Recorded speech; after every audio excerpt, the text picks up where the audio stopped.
All right, welcome to A Growing Concern. Since the election, and actually quite a bit before, we hear a lot about the economy and the meltdown and all the different problems we're having. And we're going to talk quite a bit about that tonight, and also by way of introducing and announcing a forum that is going on tomorrow, a town hall that's going on at the First Unitarian Church. It's going to be on the economy, an economy town hall. There'll be a couple plenary speakers, and then a bunch of breakout panels, and then a sum up at the end. The sum up will have Tom Liedman and Barbara Dudley and a couple other folks. And the plenary speakers are going to be my guest tonight, Martin Hart-Landsberg, and also Veronica Dijon. And welcome to the program. Thanks, You've been on Jim. before. It was an excellent program. You brought some really good information about China.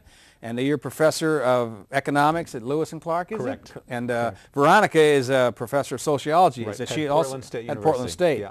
So she was, both of you, I first met you years ago right after the WTO, when all that fair trade things were going on, or foul trade, or however you want it. Free trade, that's the word. Yeah. And we were discussing it a little bit before the show program started, and we're gonna start talking about this big economic meltdown and where it came from. I know we all have an idea of what happened, with the housing and all that, but Marty's probably got some ideas and things that you might not have heard before, and how it all is connected together. And we got some graphs to show you a little bit later too that'll kind of demonstrate where the economy's been going and who's getting ahead of it and who's not. So where can we say this whole thing came from? And it wasn't just the housing market; it's just the whole way of doing business, wasn't it? Well, I think so, and I guess the first thing just to start with is to really acknowledge how serious the problem is. And I think today there was a report that gross domestic product fell by 3.8%. That's a lot. And that's a lot, but in fact the predictions are next quarter it'll probably fall by 5%. That this quarter a lot of businesses were producing goods they didn't sell, but because they produced them, it made the economy look stronger. So what's happening is the economy is collapsing faster than business is shutting down production, and when business catches up, it's going to get worse. And we already see it in the unemployment rates, the hunger, the homelessness. I mean, there is, I think, just sort of a building human tragedy. I mean, nationally, the unemployment rate is about 7.2% as of December. Everyone thinks it's going to be at least 9 by the end of this year. Oregon already has 9. So, you start to add this, and this rate really underestimates the nature of the unemployment because it doesn't include people who are involuntarily working part-time. It doesn't include people who've dropped out of the labor force. The government actually has a statistic called U6, which includes all of this, and where the formal unemployment rate is 7.2 in the United States, U6 is 13.5. I was just going to say it should probably double. And what you can also say is that whatever the average unemployment rate is for a period of time, twice that number of people are unemployed. So if we average 8% unemployment this year, 16% of Americans will experience unemployment. That's inching up towards 25 like during the Great Depression. It is. And when people lose jobs, they lose health care, and people lose homes. And so I guess the starting point is to say this is very serious. And just kind of maybe as a little detour, when people start talking about the Great Depression, there's sort of a tendency to say, oh my gosh, things were really out of control, and they were, and we need action, and we do. But some of the lessons of the Great Depression are being lost, and one of them is when there was, as you mentioned, 25% unemployment, one of the critical things is that councils of unemployed were started, that unemployed people got together and formed organizations in every city, including Portland. And they came together and they said, instead of people feeling personally as victims and isolated, they acknowledged the fact that this is a failure of the system. And they formed together. They were a powerful group in defending workers who went on strike, in demanding Social Security, unemployment compensation, construction work. And we've got homeless growing. We have unemployment growing. We need our unions, our religious institutions, our neighborhood associations to acknowledge these problems and provide a place for people to come together and start to address the questions. This is a social problem. These aren't individual failures. And we need action, and it has to come from the bottom up. And I think one of the things we can look to are times of previous crises and see that when people acted, they were able to actually have a positive impact on policy. And so far, we haven't really amassed, I think people are still very confused about what's going on and how to respond. And I know a lot of people are very pleased that, Obama's president. It's certainly a great change. And he's put forward a stimulus package. He's proposed a stimulus package. And a lot of people are very hopeful. I don't think it's enough. I don't think it's bold enough in the short run to deal with the recession. And I don't think it's bold enough in the long run to restructure the economy to make it work. And I'd like to just say a word or two about it, sure, and then come back around yeah. and say, well, how did we get here? And I think that's part of why I think we need something very bold. First of all, if you think about the economy and you say, what makes it grow? There are sort of four big things. There's consumption, there's investment. So consumption is household spending, investment is business spending. There's net trade. If we sell a lot of goods to other people, that is other demand. Countries, yeah, other countries. And then there's government. Okay, consumption is collapsing. People are losing their jobs. They're heavily in debt. They're not spending. Business was not investing very much, and they're not going to invest in a time when no one's buying. They're already overproducing. Mm-hmm. The whole world is in recession now. We had a 3.8% decline in GDP. Japan had a 6% decline, Korea a 6% decline, England a 6% decline, Europe is in recession. So where's the growth going to come from if not government? And the problem is that we need a major stimulus, and what Obama is proposing is $800 billion, which sounds a lot, but it's spread over 2 years. He used to talk about that in 1 year, mm-hmm. and 40% of it is tax cuts, which do not have a very significant job impact. Republicans notwithstanding. Huh? Exactly. And the people who are proposing tax cuts, what they're really saying is, we don't really care so much what happens to the economy. We don't want to change power. We don't want to change the structure mm-hmm. of the system.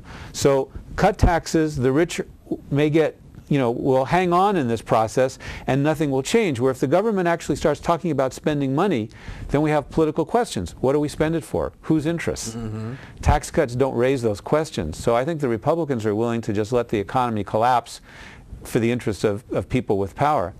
So the point is that I think facing this situation, we need a big spending program, and what Obama's proposing is not sufficient. And then the longer term gets to how we got here. And here's what I want to say is that the kind of notion of the stimulus is, okay, we have a recession, we know it, and I'm glad Obama recognizes it. It's worth saying that most of our experts denied it, for years and years, until finally they were forced to acknowledge it. Mm-hmm. But Obama realizes it, the crisis is deepening, so he proposes this solution to stop the recession and return us to our economic health. That's the idea. The problem is that even when this economy was growing, most working people were were falling behind. I mean, for example, nationally, the average income for a household in the United States declined over this decade while the economy was growing. In the case of Oregon, just looking long term, from about 1980 to this period, the bottom 70% of the population, households, have lost money. I mean, think about, this is the period of growth, right? We're losing health insurance, libraries are closing, social services declining. Mm-hmm. A, these aren't the good times we want to go back to. And B, we couldn't even if we wanted to. And this gets to the key question you raised. How did we get here? And the reality is that how do you get an economy growing when people are losing money? It's from debt. People were essentially borrowing money and enabling them to spend. And one of the key ways in which they were able to spend was because of a housing bubble. Actually, two bubbles, a stock market bubble and a housing bubble. And let me maybe just say a word about it, and then we can show some charts so right. people can see where this comes from. Make it very visual, yeah. The economy during the 1980s was bad. This was the Reagan administration started, recessions, attacks on labor, breaking up social programs. It was not a good decade for working people. Unions. Unions, rolling back environmental mm-hmm. regulations, all this stuff. And in the early 90s, we had a recession. It wasn't very good either. And then what happened is around the middle of the 90s, we had the stock market growth. Remember high tech? Mm-hmm. We were never going to have any recessions anymore. We had a brand new economy, right? And the stock market went up. And it became a stock market bubble. And what I mean by that is, beginning in 1997, profits went down, but the stock market kept going up. And a bubble is when prices are unhinged from any underlying reality. Well, stocks are supposed to reflect profits. If profits go down and stocks go up, that's a bubble. And that bubble, though, for a while made people feel richer. Their assets were up. They felt wealthier. They spent, you know, so on and so forth. They borrowed. Yes, and they borrowed. And one of the things they spent money on were houses.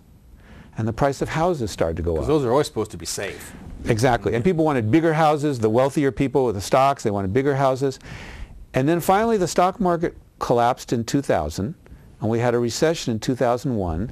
And what the government did was lower interest rates to try and get the economy going. And so where should people put their money who have money? The stock market's dead. They start pouring it into the housing market. And from 1955 to 1996, house prices never rose faster than the rate of inflation. But from 1996 to 2007, they rose 70% faster than the rate of inflation. People were pumping their money into it. They're pumping their money into it. And okay, now where this becomes so critical is that people, because of their declining income, started using their houses as ATM machines. And here's what I mean by that. Suppose you bought a house for $100,000, and then housing prices go up to $400,000. You could go in and refinance, borrow $400,000, pay off the $100,000 loan, and have $300,000 in cash. Your debt went up, but you have cash. Well, between 2002 and 2006, people cashed out $5 trillion from their houses by refinancing. 35% of all consumption in the United States over that period came from refinancing houses. The last year of the bubble, $800 billion came from that. That's twice the size of Obama's stimulus.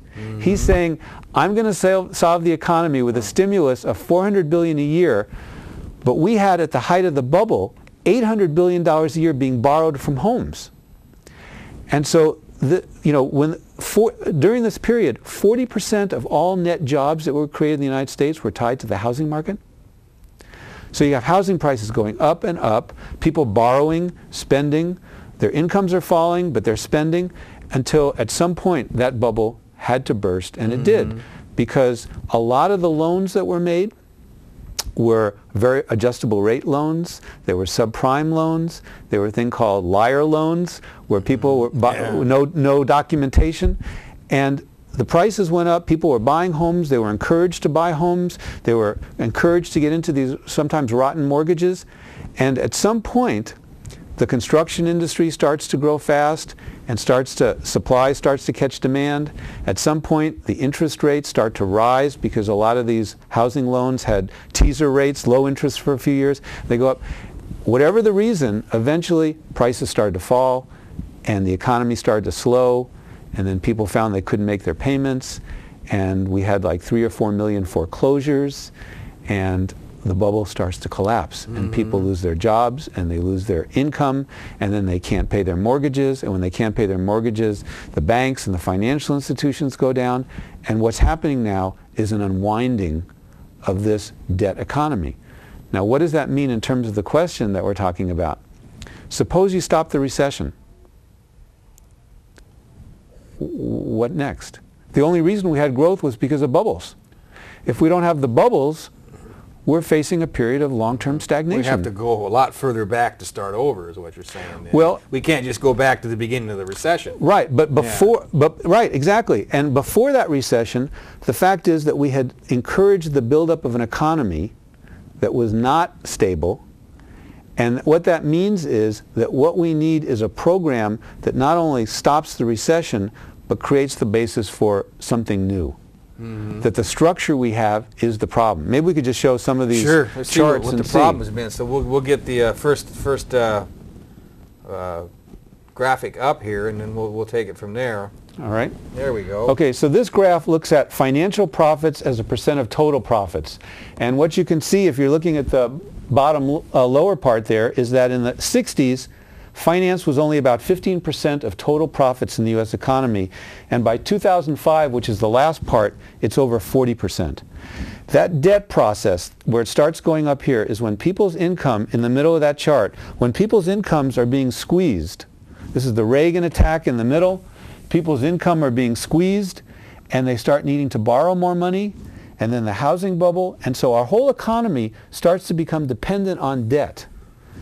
And you can see the consequences is that business in the United States no longer cared about investing. This is investing in factories and equipment, not housing. Mm-hmm. And you can see about the middle of there is about the middle of the 1980s, and that's falling.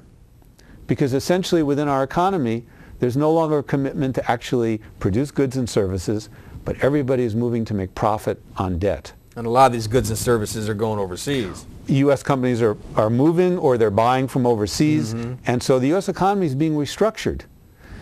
And what's got our economy growing, as this chart shows, the top line is debt, the bottom line is GDP. At the lower left hand, we're talking about the 70s. They kind of ran together. And as the economy is going on, the debt is growing much faster than GDP. That's what's been sustaining our economy. And here you can see wage and salaries as a percent of GDP.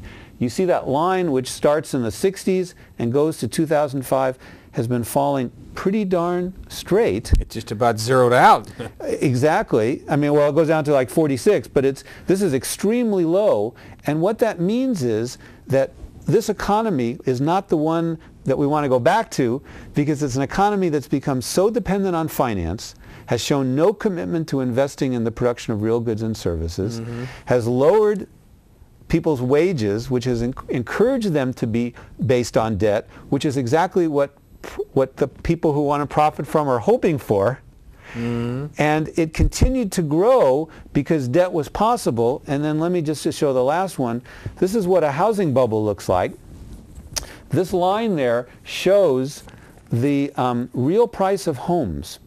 And what you can see is that around the middle there of this chart is right after World War II.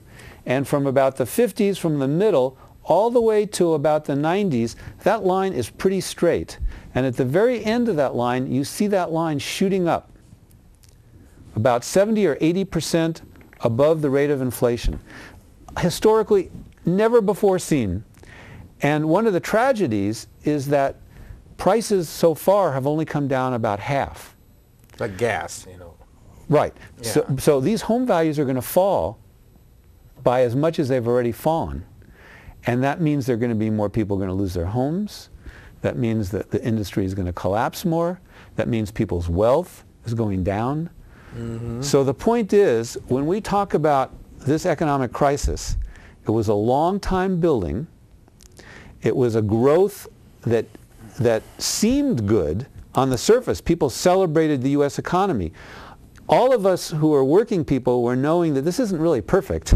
We're seeing insecurity growing. We're seeing healthcare increasingly impossible. We're seeing, part-time. But everyone is celebrating. The economists are celebrating. The U.S. growth. But that growth was built on a debt situation, on a housing bubble, and now that's gone. If we don't fundamentally restructure our economy, we face 10, 20 years of stagnation.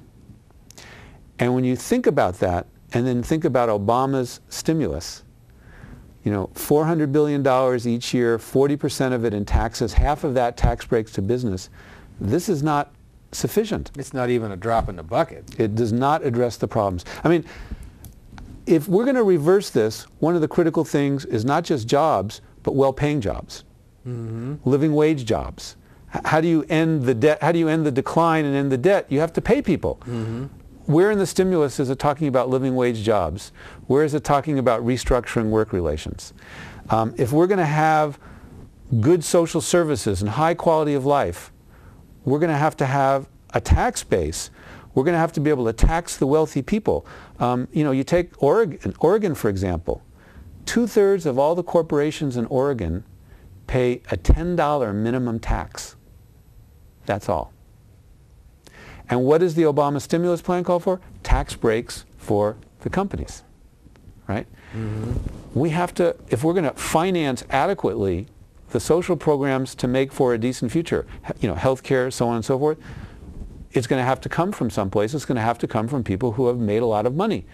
We can't keep cutting taxes. So all of these, you know, health care, very, very critical. We don't hear anything about it. We don't hear about taking money from the military and pumping it into needed jobs, community programs, schools. You know, we are not having the conversations about how to restructure our economy, to have a good health system, to have an environmentally stable production process that produces goods and services we need. It's not just spending some money, and it's not tax breaks. It's ensuring high quality, good jobs. It's ensuring good community services on a sustainable tax base. It's ensuring that we produce the goods and services we need in sustainable ways. It's talking about living within our means, but in a means that's responsive to working class interests and the majority interests. None of that is even being talked about in the stimulus. Right. You know, I was thinking of a million different things. Yes, we've been talking. I went on too long. But you know, well, we have a president who's such a smart man. Why such a shallow response? Well, I mean, even in the election, he's a very cautious person. And in some ways, there's a danger that we read in our own insights into his mind. Our own wishes. Our own wishes. And the other thing is to say that there are very powerful interests. And, you know, when you're in Washington and you're sort of wheeling and dealing, you know, you look around and you say, what's doable?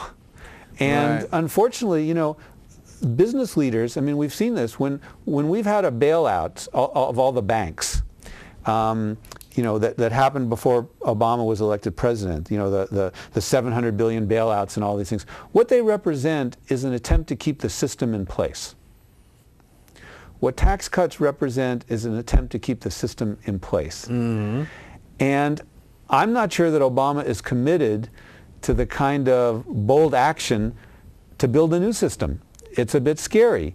And the people around him, the people he's appointed as advisors, have never been people who've shown any interest in that. They're all insiders, yeah. Exactly. Yeah. So that's why I sort of refer back to the Depression and say, even Roosevelt, he didn't think about bold steps, but he was confronted by people who said, you know, these economic conditions are not our fault. It's a social crisis because the system isn't functioning anymore.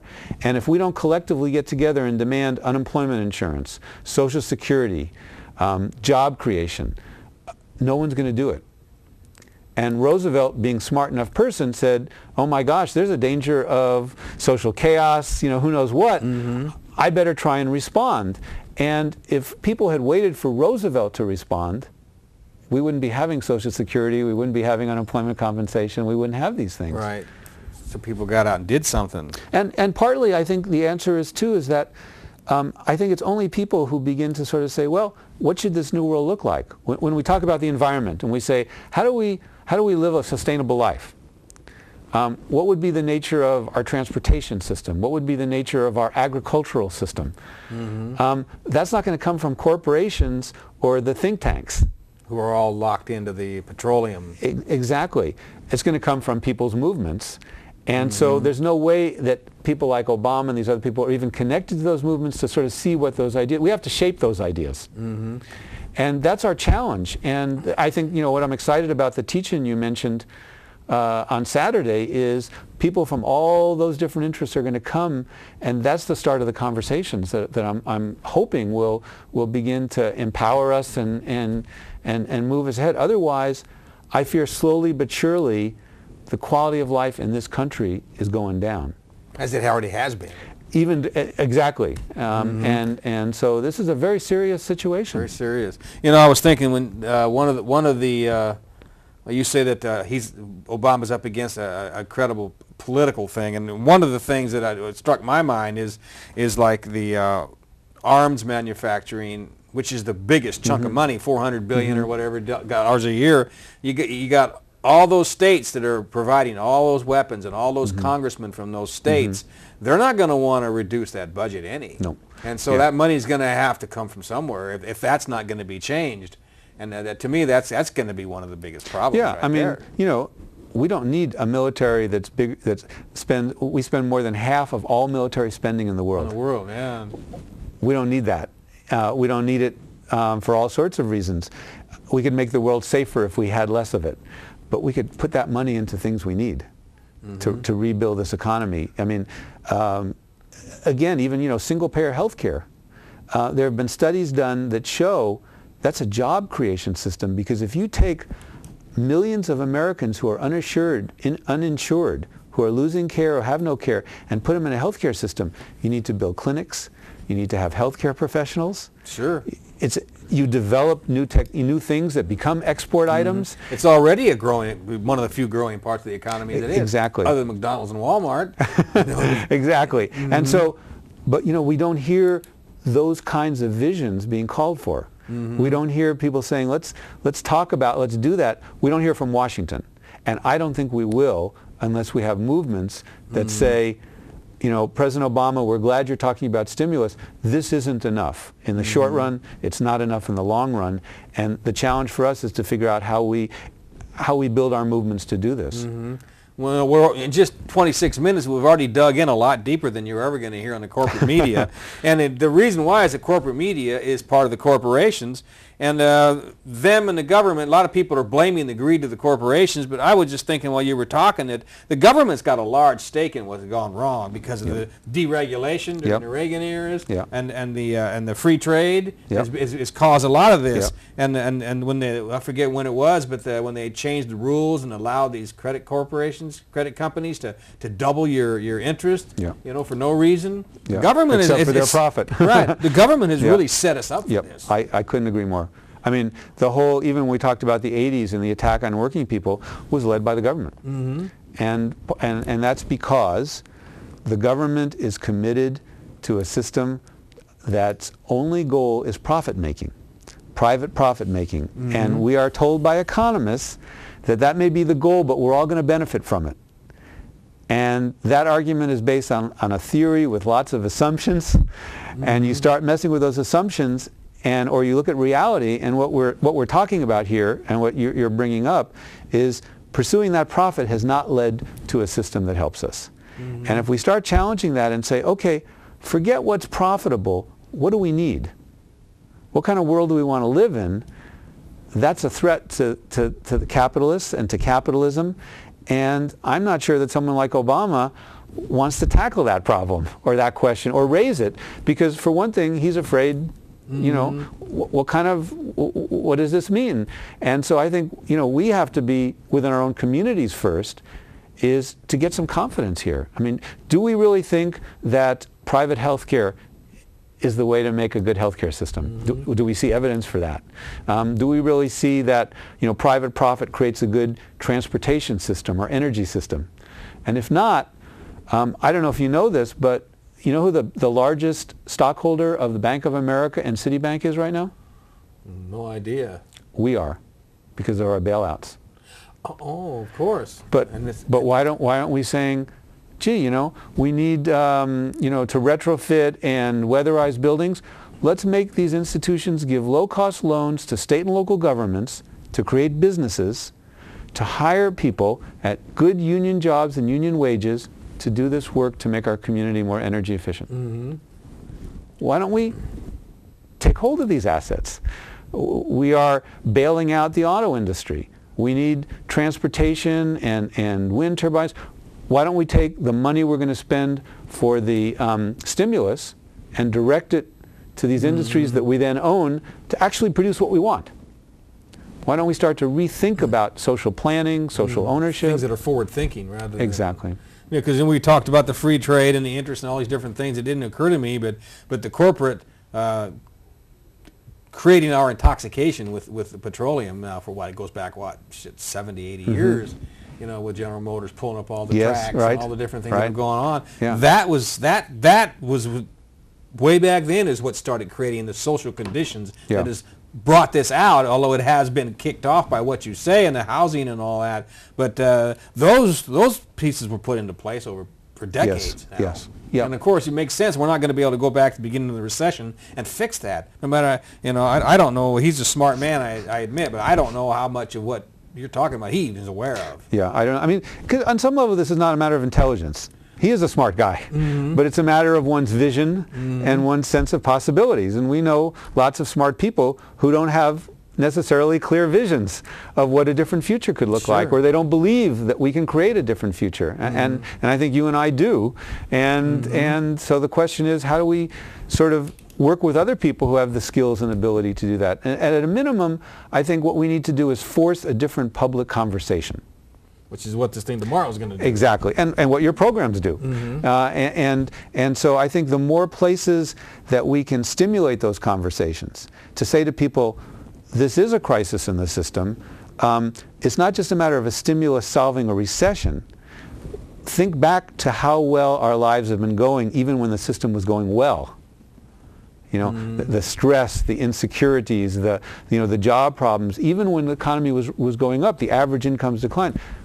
That's not a model for us. So how do we reconceive of how we live?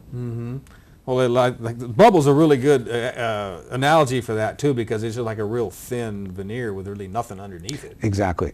Exactly. Yeah. It seems like to me. Yeah. And we've talked about the corporations, we've talked about the government, who is very culpable in this. But people that were silly enough to go out and borrow $300,000 on a house that was all of a sudden was worth that much money. And to me, the credit card thing, my God, people are just so in debt. I know people in aside from government loans for their education are in $10,000 in debt when they're young. They're not even 21 years old. And so there's a certain amount of culpability with the people too that weren't thinking about it. But then again, schools don't teach people to think. Well, there's a culture. I mean, part of this culture of money making, and spending, is very corrosive.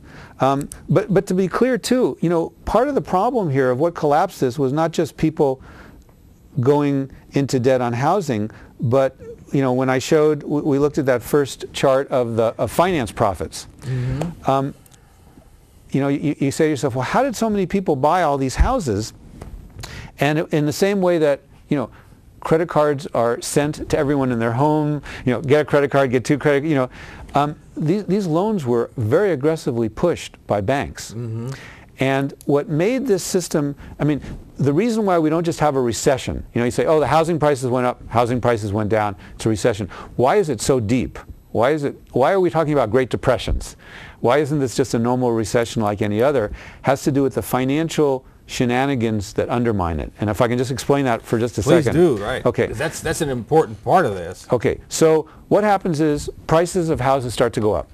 And banks say, oh, good, we're going to sell mortgages, give you money to do that, and they do that.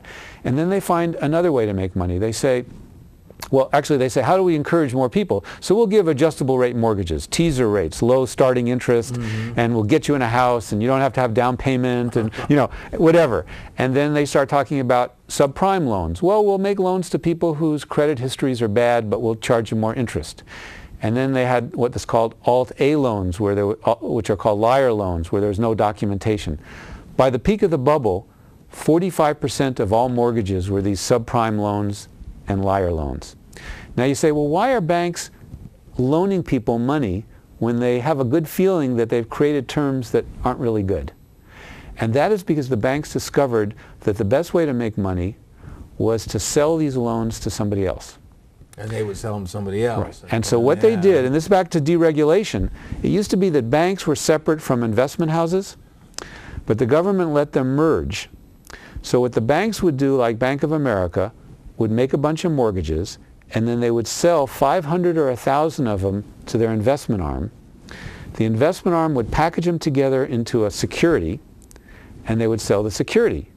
So someone would buy a bond, and the interest of the bond would come from the mortgage payments of these 500 or 1,000 mortgages.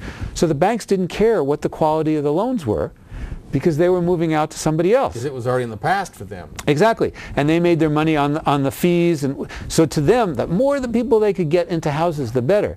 Now what happened was that all these securities go out into pension funds, money markets buy them, retirement packages buy them, and then a new instrument gets developed called collateralized debt obligations. People said, well, why don't we take some of these mortgages and bundle them with other things, so it's not all, and we'll sell those, and they start selling those. Like what other things? Oh, anything that earned interest. I mean, you wouldn't believe it. Like, for example, if Korea Airlines wanted to get a plane to fly from Tokyo to Seoul, they would ask, they would say, we will set up an account that the earnings of the flight from Tokyo to Seoul on Friday will go into an account and pay interest.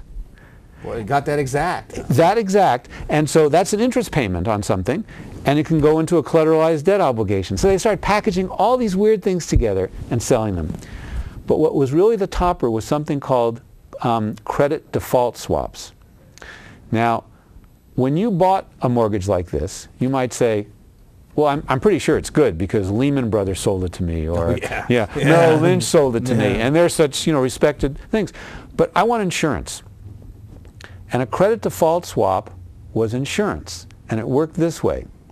I could go to AIG, which went bankrupt, the U.S. bailed out, or Lehman Brothers, which did this, and buy insurance on this security. Okay? So if the security fails, you pay me. Sounds good, right? But what happened is, because this wasn't regulated, people who didn't own those securities could buy insurance on them. Like, suppose you had insurance on your house, and then I took out insurance on your house. So if your house burned down, you got insurance and I got insurance. People were doing this, okay? Now, AIG and Lehman said this is great because every time someone took out insurance, they paid them money, right? They were selling $60 trillion worth of these credit default swaps, but they kept no money in reserve. They just kept taking the money in and then investing it and selling insurance, as if nothing would ever happen that required the insurance. The insurance would be paid off. They didn't have the money to pay it. The whole U.S. stock market is only $22 trillion.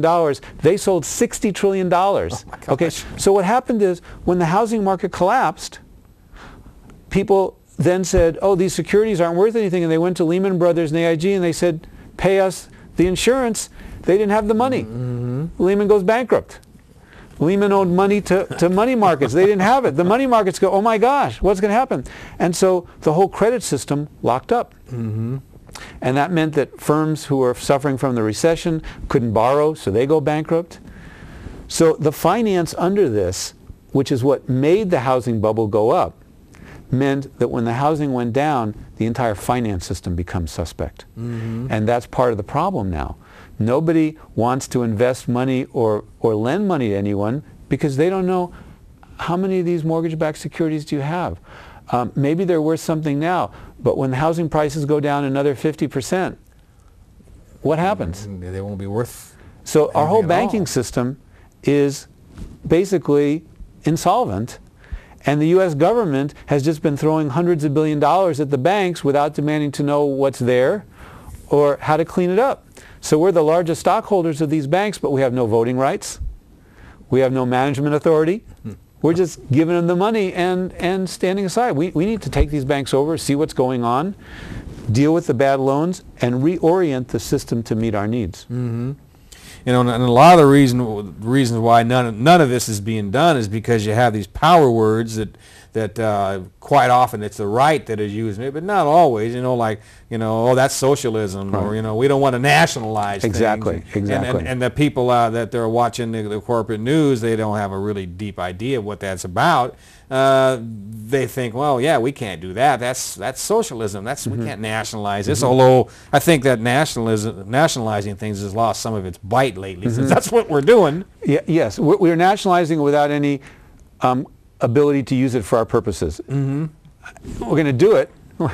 We should, because I think what we're seeing here is that leaving the system to its own devices has not benefited us.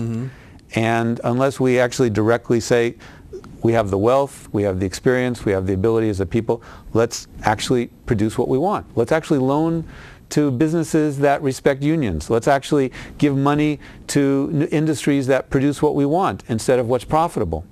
But you're absolutely right. I think that this culture has been, a culture has developed that says whatever government does is bad, whatever the private sector does is good. It can't envision a public ownership that's responsive.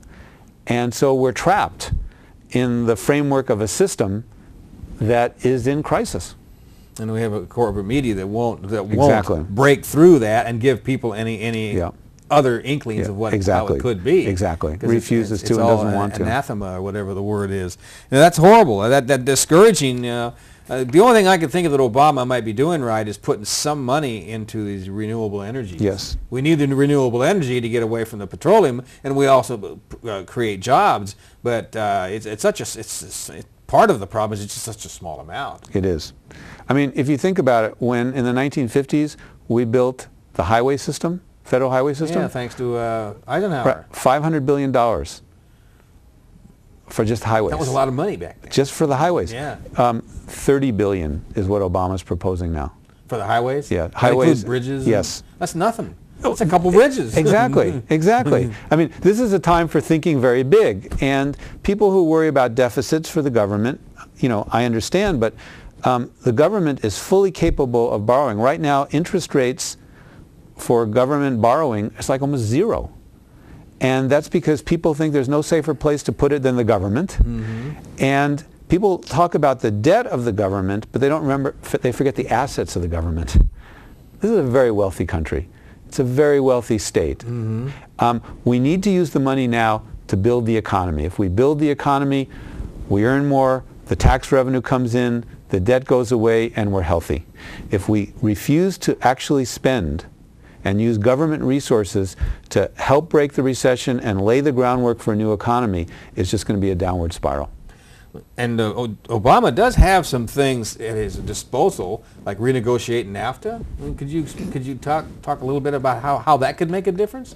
Well, I think it really could. Oh, it's incredible. I mean, NAFTA, the WTO, all of these things. Mm-hmm. I mean, in essence, what's been said is we want a system where the freedom to pursue maximum profits is the greatest. And what that means is, threatening workers with moving jobs. Mm-hmm. What's one of the problems is declining incomes. That freedom pits workers against each other so that workers are frightened to defend their wages. Our wages go down. That's part of the debt problem. You talk about the deindustrialization of the United States, the fact that finance is where we went. Again, that's because in this country it was more attractive for companies to move elsewhere to produce and leave us with dependencies on these finance and these debt things.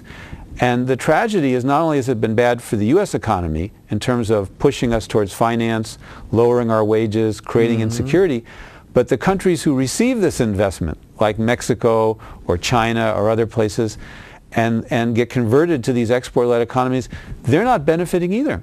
I mean, right now, as the U.S. economy is declining, there's major economic collapses everywhere mm-hmm. in these countries because they weren't producing for their own people. They were producing to stay competitive to sell in the United States. So now people here aren't going to buy it. And so now they're stuck. And so I think this is really a global problem, but you're absolutely right to point to the U.S.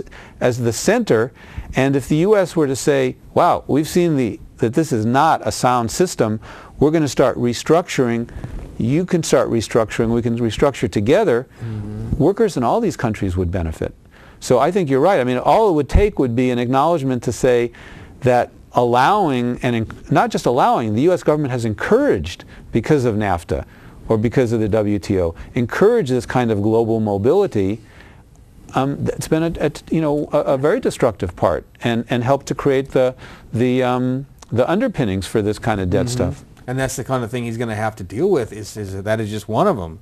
And I was watching TV. I forget what it was. One of the channels was actually covering what was going on, and they were interviewing a senator. I think it was a senator who was telling people in her state, Georgia, I think, to go ahead and squat in your house. Yeah.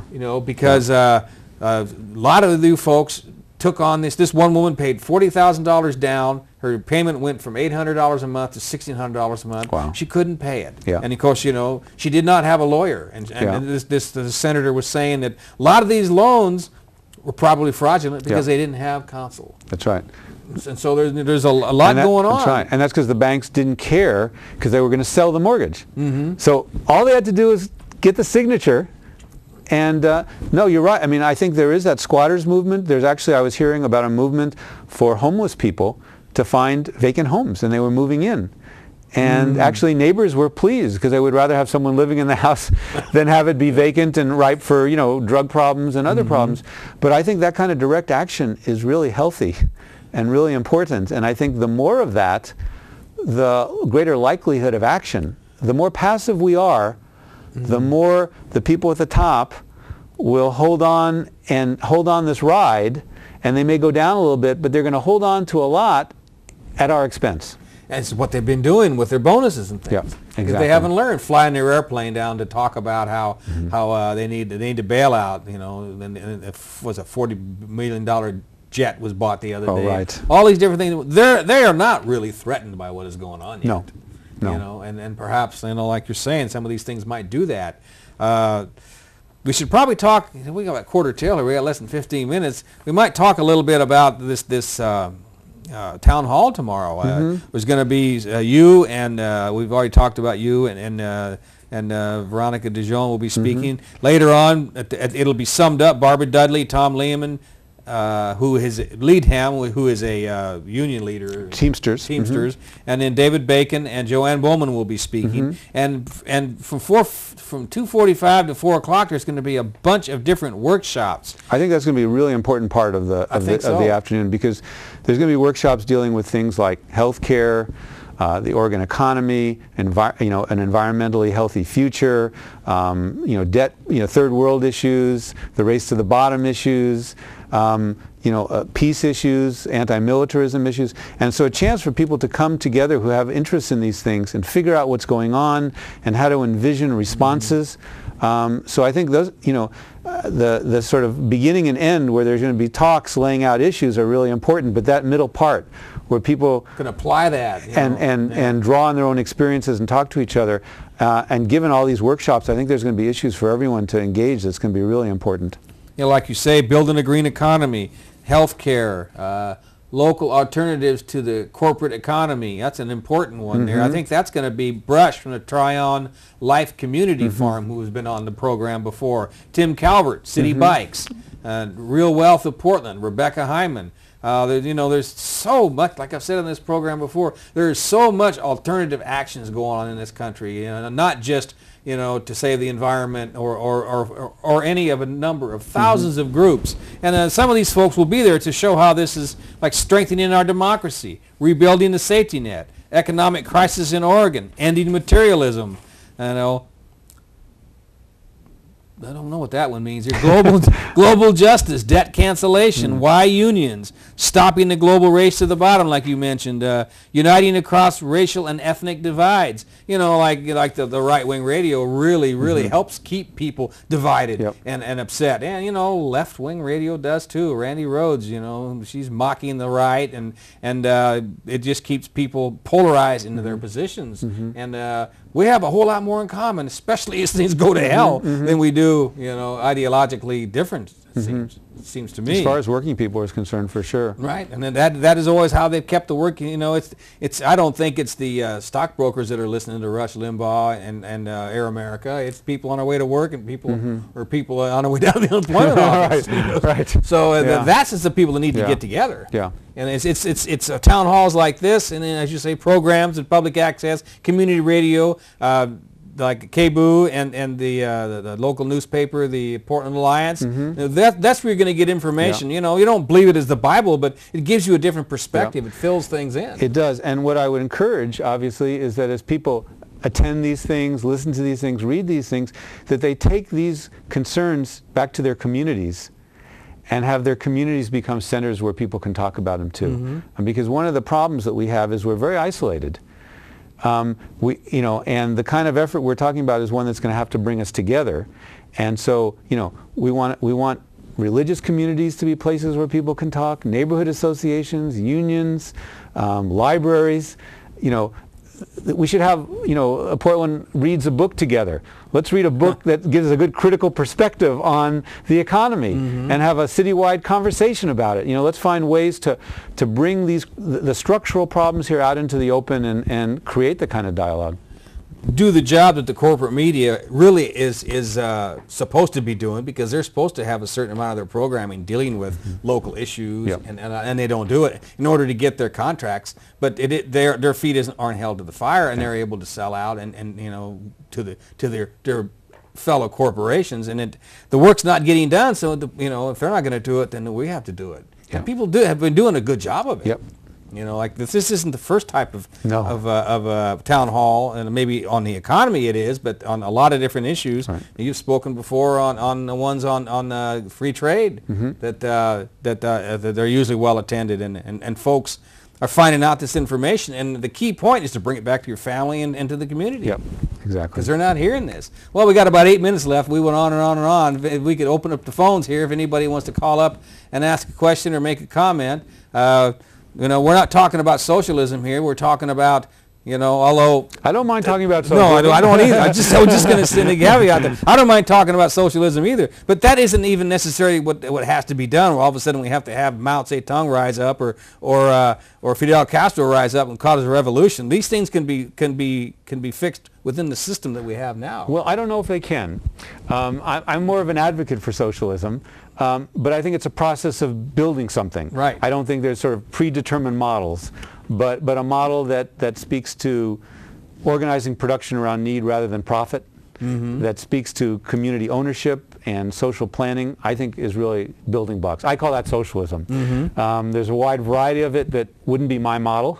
Sure. But I think sort of breaking through and sort of saying, you know, a system based on pursuit of private profit isn't the best. I think it's part of the discussions. Sure, well, I understand. I agree, and you know, my whole problem is whether it's socialism, communism, or capitalism, or whatever, you're going to get people who, you know, like I always say, the scum flows to the top, and there's always going to be people that are going to milk the system to try to make it work for them, no matter what it is. And it has to be bottom up. Whatever it's going to be, we have to build it in that sense of empowering us. Right, and I don't get that phone number up while we got about 6 minutes. We don't have a whole lot of time left. Sorry. Well, yeah, it's just that I think they had the town hall one up when I was mentioning that. Well, I don't know. I went through a lot of these different things that we've talked about. I made some notes here. You know, the one that sticks in my craw the most is what they can do with people's credit cards. Where they just can double it and all that, and there's nothing you can do about it. I know. And it's just so obvious, a glaring...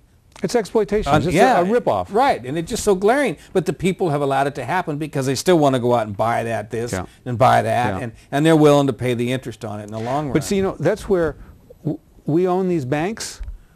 We own them now, right? We should say a credit card for reasonable interest. And not for minors. And here's a responsible use of a credit card. Here's a responsible price. We could do that tomorrow if we had the will. Right. If we could get our Congress people to do that. But they're in the pockets of petroleum and the credit card companies and all that, and they're not going to do that. I think we have a call here. We'll get the first caller up. First caller. First caller is usually sometimes real bumpy. First caller, you're on the air. Can you hear me? Yeah, we hear you. Hey, how's it going? Hey, pretty good. I just kind of tuned in the last 20 minutes here. I heard something about you guys talking about outsourcing. Is that correct? We were talking about the free trade as a component of what the problem is that we're facing with the meltdown going on right now. Yes. Did you ever hear about I haven't followed up with it, but it was a proposal by a congresswoman or a Senate woman. I don't remember her name. It was going to make it to where there's 500,000 more guest worker green cards added to what we already have per year. And I've called up, people like Wu and stated that that's kind of unfair because, I'm trying to find a job as it is. I'm an American citizen. How am I supposed to compete, with 500,000 more, guest workers? Well, shouldn't it be, you you look after your own citizens, make sure they're employed, they have jobs, and then when they can't meet the demands for certain issues, then you look to that? Well, I think the problem is sort of a big one, which is that this system isn't meeting our needs whether immigrants come or don't come, and that the problems of finding good jobs aren't really the problems of immigrants. It's the problems of, and this gets back to outsourcing, if all the investment moves to another country, that's not the problem of immigrants. If we have NAFTA that destroys farming and manufacturing in Mexico, that's not the problem of the immigrants who then themselves don't have jobs.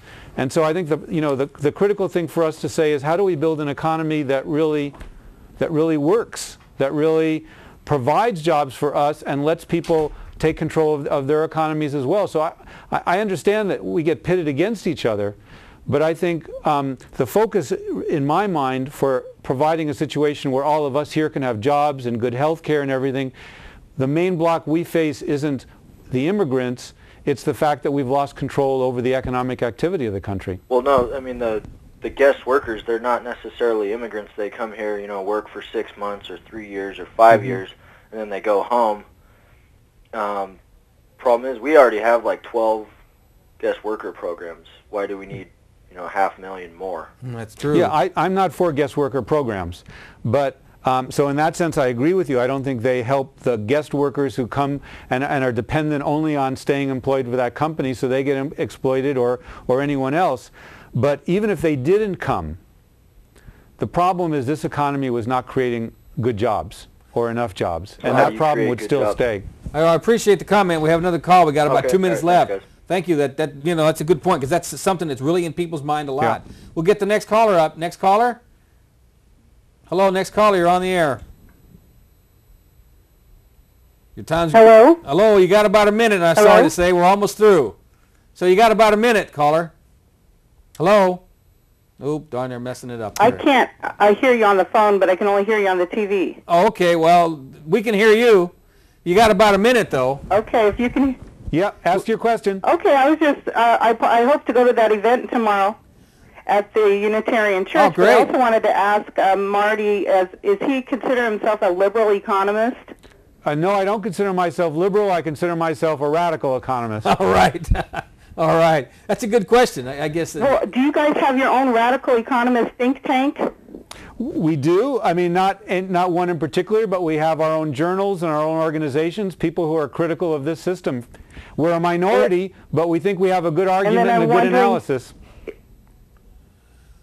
And then I'm wondering if you have written to Obama to try to get in your point of view in the White House, because obviously he's surrounding himself with all those, Chicago economists instead of liberal economists. Yeah. All right. Well, thank you for the comment. We're down to about 30 seconds here, so I appreciate that. Yeah. No. Yeah, that's good. Liberal is one thing, but radical comes from the word root. Exactly. So we need to keep that in mind. Yeah. Radical is not Che Guevara with a shotgun or whatever. It's actually getting down to how things really are, which is what you were talking about. Yeah. Going past. If we go past the recession, that's not where it started. It started way back before that. Right. And the caller is right that unfortunately this administration has been surrounded with economists who aren't in any way capable or interested in going beyond that. No, we don't need to just think outside the box. I think we need to throw that box away. Yeah, I like that. And start somewhere else. Yeah. We're down to about 10 seconds. All right, folks, thanks for tuning in. We hope we clarified some things and maybe got a few more questions in your mind. So we'll be back next week. Thanks for tuning in.